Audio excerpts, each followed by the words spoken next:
Assalamualaikum warahmatullahi wabarakatuh. Perkenalkan, nama saya Nabila Sapa Salsabila dari kelas Indralaya, nomor induk mahasiswa 06061182025006 dari program studi Pendidikan Jasmani dan Kesehatan, Fakultas Keguruan dan Ilmu Pendidikan. Di sini, untuk memenuhi tugas UTS evaluasi pembelajaran penjas, saya akan membuat video pembelajaran. Untuk lebih lengkapnya, selamat menyaksikan.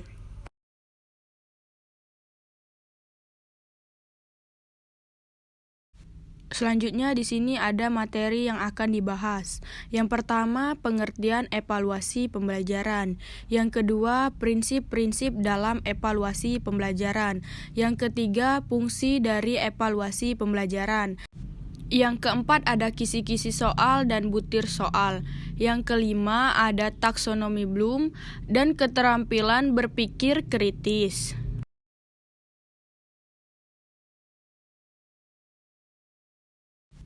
Baiklah, pertama-tama di sini saya akan menjelaskan pengertian evaluasi pembelajaran itu sendiri. Evaluasi pembelajaran adalah proses untuk mendapatkan data dan informasi yang diperlukan dalam menentukan sejauh mana dan bagaimana pembelajaran yang telah berjalan agar dapat membuat penilaian dan perbaikan yang dibutuhkan untuk menghasilkan hasil yang maksimal.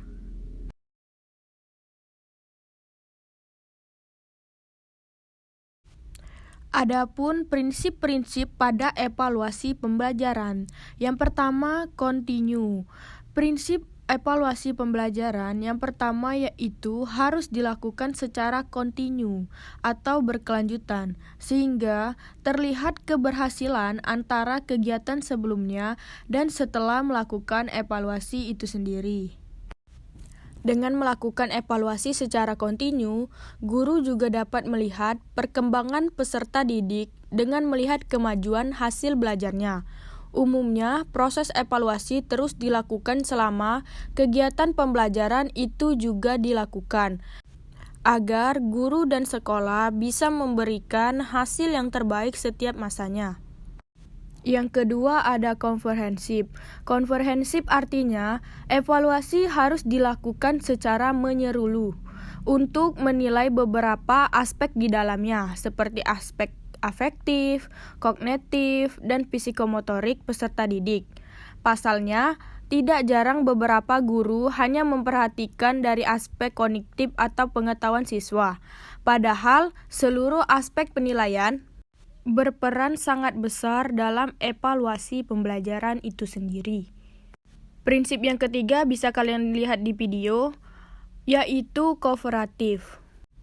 Umumnya, proses pembelajaran harus dilakukan dengan berkoordinasi dengan berbagai elemen untuk mengembangkan siswa, mulai dari guru mata pelajaran, guru wali kelas, kepala sekolah, orang tua, hingga petugas administrasi. Bahkan, evaluasi harus melibatkan siswa itu sendiri. Hal ini bertujuan agar seluruh elemen yang terlibat dalam evaluasi merasa dihargai karena berkontribusi langsung atau mengikuti kerjasama yang dilakukan.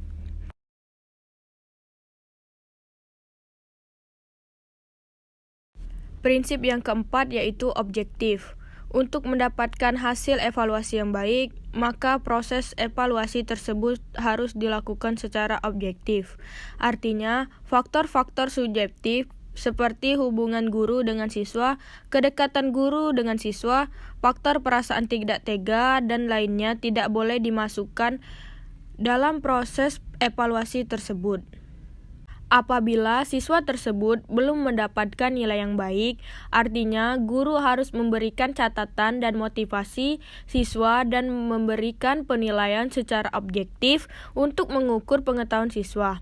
Jika penilaian dilakukan secara subjektif, maka hasilnya tidak fair, sehingga hasil evaluasi kurang tepat. Yang terakhir ada prinsip praktis. Praktis artinya tidak memakan biaya, waktu, dan tenaga yang banyak. Hal ini bertujuan memberikan kemudahan pada guru dalam menyusun instrumen.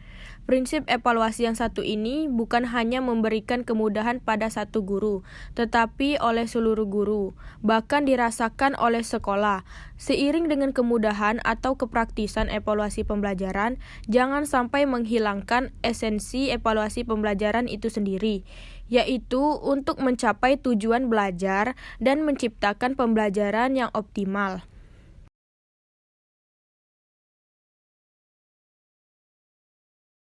Selanjutnya ada fungsi dari evaluasi pembelajaran itu sendiri.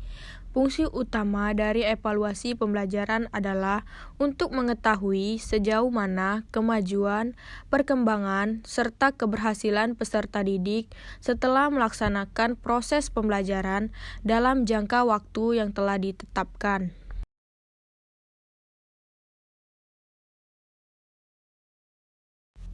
Selanjutnya di sini saya akan membahas materi mengenai kisi-kisi soal.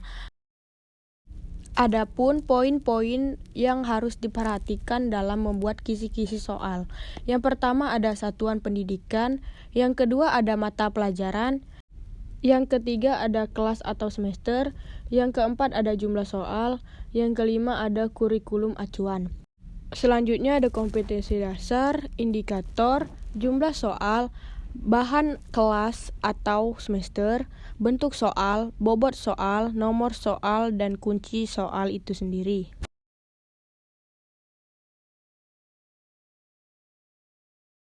Selanjutnya ada contoh soal. Di sini saya sudah membuat soal sesuai dengan kompetensi dasar itu sendiri.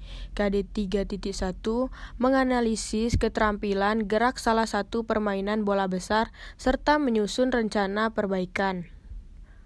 Indikatornya mengidentifikasi teknik dalam permainan bola kaki.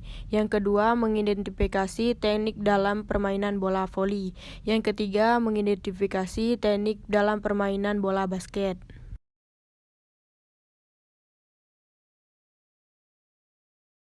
Materi selanjutnya ada taksonomi Bloom. Taksonomi Bloom adalah struktur hierarki yang mengidentifikasi keterampilan berpikir mulai dari jenjang yang rendah hingga jenjang yang tinggi. Taksonomi Bloom pertama kali diterbitkan pada tahun 1956 oleh seorang psikolog, yaitu Benjamin Bloom.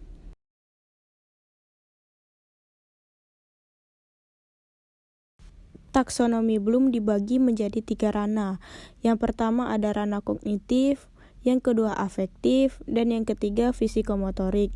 3 domain tersebut penting dalam pembelajaran, namun domain kognitif seperti pada penjelasan di atas lebih banyak digunakan.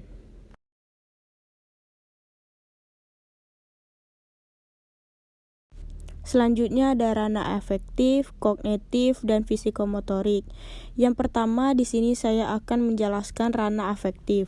Afektif merupakan ranah yang berkaitan dengan sikap dan nilai. Ranah afektif mencakup watak, perilaku seperti perasaan, minat, sikap, dan emosi.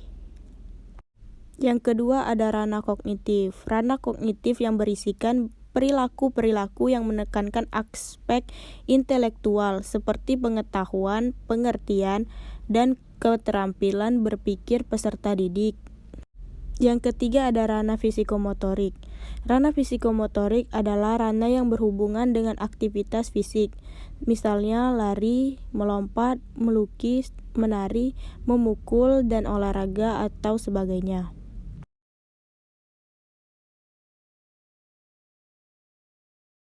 Materi yang terakhir yaitu keterampilan berpikir kritis.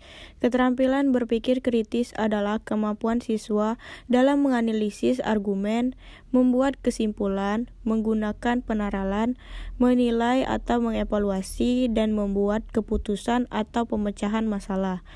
Keterampilan berpikir kritis seharusnya diberdayakan melalui pembelajaran di sekolah, khususnya pembelajaran sains, karena keterampilan berpikir kritis merupakan keterampilan berpikir pada abad 21 yang harus dimiliki oleh siswa.